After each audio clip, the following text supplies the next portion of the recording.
ಮಾವಿನ ಮರ ಬಂದಿದೆ.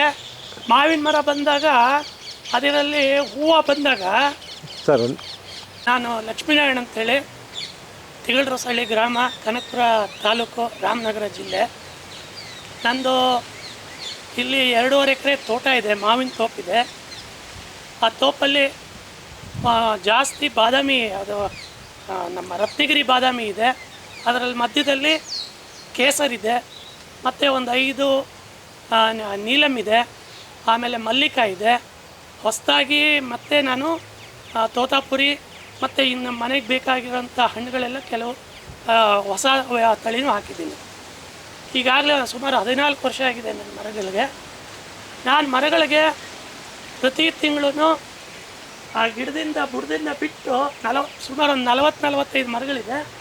ಗಿಡದಿಂದ 4-5 ಅಡಿ ಬಿಟ್ಟು ಟ್ರೆಂಚ್ ಹೊಡ್ಕೊಂಡು ಅದರೊಳಗಡೆ ನಾನು ಪ್ರತಿ ತಿಂಗಳು ಜೀವಾಮೃತ ಕೊಡ್ತೀನಿ 5-5 ಲೀಟ್ರು. ಮತ್ತು ಕಸ ಕಡ್ಡಿ ಏನಿದ್ರೂ ಆ ಟ್ರೆಂಚ್ ಒಳಗಡೆ ಹಾಕ್ಕೊಂಡು ಹೋಗ್ತೀನಿ. ನೀರು ಹರಿಸೋದಿದ್ರೂ ಅದಕ್ಕೆ ಕೊಡ್ತೀನಿ. ಹಾಗಾಗೋದ್ರಿಂದ ಏನಾಗುತ್ತೆ, ಎರೆಹುಳ ಅಲ್ಲೇ ಉತ್ಪತ್ತಿಯಾಗಿ ನಮ್ಮ ಗಿಡಗಳಿಗೆ ಬೇರುಗಳಿಗೆ ಏನು ಕೊಡಬೇಕು ಅದನ್ನೆಲ್ಲ ಅಲ್ಲೇ ಕೊಡುತ್ತೆ. ಮತ್ತು ಪ್ರತಿ ತಿಂಗಳೂ ಆ ಒಂದು ಜೀವಾಮೃತನ 10ರಷ್ಟು ಡೈಲ್ಯೂಟ್ ಮಾಡಿ ಪ್ರತಿ ತಿಂಗಳು ಮರಕ್ಕೆ ನಾನು ಸ್ಪ್ರೇ ಕೊಡ್ತೀನಿ. ಬೆಳಿಗ್ಗೆ ಹೊತ್ತು 6ರಿಂದ 9 ಗಂಟೆ ಒಳಗಡೆ ಸ್ಪ್ರೇ ಕೊಡ್ತೀನಿ. ಸ್ಪ್ರೇ ಕೊಡೋದ್ರಿಂದ ಏನಾಗುತ್ತೆ, ಹುಳನೂ ಸ್ವಲ್ಪ ಕಂಟ್ರೋಲ್ ಆಗುತ್ತೆ ಮತ್ತು ಗಿಡಕ್ಕೆ ಚೇತನವಾಗಿ ಟಾನಿಕ್ ಥರ ಕೆಲಸ ಮಾಡುತ್ತೆ ಜೀವಾಮೃತ. ಮತ್ತು ಡಿಸೆಂಬರ್ನಲ್ಲಿ ಹೂ ಬಂದಾಗ ಹೂವು ಹೆಚ್ಚಿಗೆ ಕಚ್ಚಬೇಕು ಅಂತಂದರೆ ಸಾಮಾನ್ಯವಾಗಿ ಮಾವಿನ ಮರದಲ್ಲಿ ಹೂವು ಎಷ್ಟೇ ಬಂದ್ರೂ ಕಾಯಿ ಕಚ್ಚೋದು 4% ಮಾತ್ರ. ಅದನ್ನು ನಾವು 8ರಷ್ಟು ಮಾಡ್ಕೊಳ್ಬೇಕು ಅಂತಂದರೆ, ಅಂದರೆ ಡಬಲ್ ಮಾಡಬೇಕು ಅಂತಂದರೆ ನಾವು ಈ ಒಲೆ ಬೂದಿ ಇರುತ್ತಲ್ವ, ನಾವು ಕಟ್ಟಿಗೆ ಮತ್ತು ಸೌದೆ ಅದು ಇದು ಎಲ್ಲ ಒರೆಸಿರೋ ಬೂದಿನ ಹಿಂದಿನ ದಿವಸ ರಾತ್ರಿ ಒಂದು 5 kg ಬೂದಿನ 10 ಲೀಟ್ರ್ ನೀರಿನಲ್ಲಿ ರಾತ್ರಿ ಡ್ರಮ್ಮಲ್ಲಿ ಹಾಕಿ ಬಿಟ್ಬಿಡ್ತೀವಿ.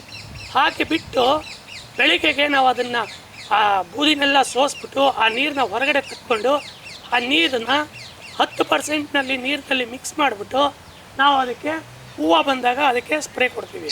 ಆ ಸಿಂಪಡಣೆ ಮಾಡಿದಾಗ ಏನಾಗುತ್ತೆ, ಅದರಲ್ಲಿರೋ ಕೆಲವು ಅಂಶಗಳು ಫಾಸ್ಫೇಟ್ ಇರ್ಬೋದು ಮತ್ತು ಇನ್ನು ಕೆಲವು ಅಂಶಗಳು ಹೂವನ್ನು ಕಚ್ಕೊಳ್ಳೋದಕ್ಕೆ ಜಾಸ್ತಿ ಮಾಡುತ್ತೆ. ಅಂದರೆ 6-8% ಹೂವು ಜಾಸ್ತಿ ಆಗುತ್ತೆ. ಬರೀ ಬೂದಿ ಒಂದೇ ಅಲ್ಲ, ನಮ್ಮ ಹತ್ರ ಬಾಳೆ ಏನಾನು ಇದ್ದರೆ ಬಾಳೆ ದಿಂಡನ್ನ ತಗೊಂಡು ಒಳಗಡೆ ಬರೀ ದಿಂಡು ಮಾತ್ರ ತಗೊಂಡು ಅದನ್ನೆಲ್ಲ ಚೆನ್ನಾಗಿ ಕೊಚ್ಚಿಬಿಟ್ಟು ರುಬ್ಬಿಟ್ಟು ಅದರ ನೀರನ್ನ ಹಿಂಡಿ ತೆಗೆದು ಅದಕ್ಕೆ 5% ನೀರನ್ನ ಮಿಕ್ಸ್ ಮಾಡಿಬಿಟ್ಟು ಹೂವು ಬಂದಾಗ ನಾವು ಹೂವು ಬಂದಾಗ ಸ್ಪ್ರೇ ಕೊಟ್ಟರೆ ಅದು ಅಷ್ಟೇ 6-8% ಹೂವು ಜಾಸ್ತಿ ಆಗುತ್ತೆ, ಕಾಯಿ ಕಚ್ಚುತ್ತೆ, ಹೂವು ಉದುರೋದು ಕಡಿಮೆ ಆಗುತ್ತೆ. ಮತ್ತು ಇನ್ನೂ ಒಂದು ಮೆಥಡ್ ಏನಂತಂದರೆ, ಈ ದಾರಿನಲ್ಲಿ ಬೆಳೆದಿರೋ ರೋಜಾನ್ ಹೂವು ಇರ್ಬೋದು, ಲಂಟಾನ ಅಂತ ಕರಿತೀವಿ. ಆದರೂ ಹೂವನ್ನು ತಗೊಂಡು ಅದನ್ನು ಸುಮಾರು ಒಂದಷ್ಟು 2-3 kg ಅಷ್ಟು ತೊಗೊಂಡು ನೀರಿನಲ್ಲಿ ರಾತ್ರಿ ನೆನೆಹಾಕ್ಬಿಟ್ಟು ಒಂದು 10 ಲೀಟ್ರ್ ನೀರನ್ನ ನೆನೆಹಾಕ್ಬಿಟ್ಟು ಬೆಳಿಗ್ಗೆ ಅದನ್ನು ಚೆನ್ನಾಗಿ ಹಿಂಡಿ ತೆಗೆದುಬಿಟ್ಟು ಅದನ್ನು ಸ್ಪ್ರೇ ಕೊಡೋದ್ರಿಂದ ಹೂವು ಕಚ್ಚೋದು ಜಾಸ್ತಿ ಆಗುತ್ತೆ. ಆಮೇಲೆ ಇನ್ನೂ ಒಂದು ಮೆಥಡ್ ಅಂತಂದರೆ, ಈ ಪಾರಿವಾಳಕ್ಕಿ ನಾವೇನಾದರೂ ಸಾಕ್ತಾ ಇದ್ದರೆ ಪಾರಿವಾಳಕ್ಕಿ ಹಿಕ್ಕೆನ ಒಂದು 100-200 ಗ್ರಾಮ್ ತಗೊಂಡು ರಾತ್ರಿ ನೀರಿನಲ್ಲಿ ನೆನೆಹಾಕ್ಬಿಟ್ಟು ಅದನ್ನು ಬೆಳಿಗ್ಗೆ ಚೆನ್ನಾಗಿ ಹಿಸ್ಕಿ ತೆಗೆದುಬಿಟ್ಟು ಸೋಸಿ ತೆಗೆದುಬಿಟ್ಟು ಅದನ್ನು 3% ಅಷ್ಟು ನೀರಿನಲ್ಲಿ ಕಲಿಸ್ಬಿಟ್ಟು ನಾವು ಸ್ಪ್ರೇ ಕೊಟ್ಟರೆ ಮಾವಿಂದು ಇಳುವರಿ ಜಾಸ್ತಿ ಆಗುತ್ತೆ. ಮತ್ತು ನಾವು ತಿಂಗಳು ಜೀವಾಮೃತನ ಸ್ಪ್ರೇ ಕೊಡೋದ್ರಿಂದ ಅದು ಟಾನಿಕ್ ಆಗಿನೂ ಕೆಲಸ ಮಾಡುತ್ತೆ. ಮತ್ತು ಗೋಕೃಪಾಮೃತನೂ ಅಷ್ಟೇ, ಅದನ್ನು ಅಷ್ಟೇ 10%ನಷ್ಟು ಡೈಲ್ಯೂಟ್ ಮಾಡಿಬಿಟ್ಟು ನಾವು ಹೂವಕ್ಕೆ ಸ್ಪ್ರೇ ಮಾಡೋದ್ರಿಂದ ಇಳುವರಿ ಜಾಸ್ತಿ ಆಗುತ್ತೆ. ಈ ಒಂದು 5 ಕ್ರಮನ ಅನುಸರಿಸೋದ್ರಿಂದ ಅದೇ ಮರ ಅದೇ ಗಿಡ ಹಣ್ಣು ಇಳುವರಿ ನಾವು ಜಾಸ್ತಿ ತಗೊಳ್ಬೋದು. ಇದು ನಾನು ಸುಮಾರು 10 ವರ್ಷದಿಂದ ನಾನು ಇದನ್ನು ನಡೆಸ್ಕೊಂಡು ಬರ್ತಾಯಿದ್ದೀನಿ. ನನಗೆ ಚೆನ್ನಾಗಿ ಬರ್ತಾಯಿದೆ.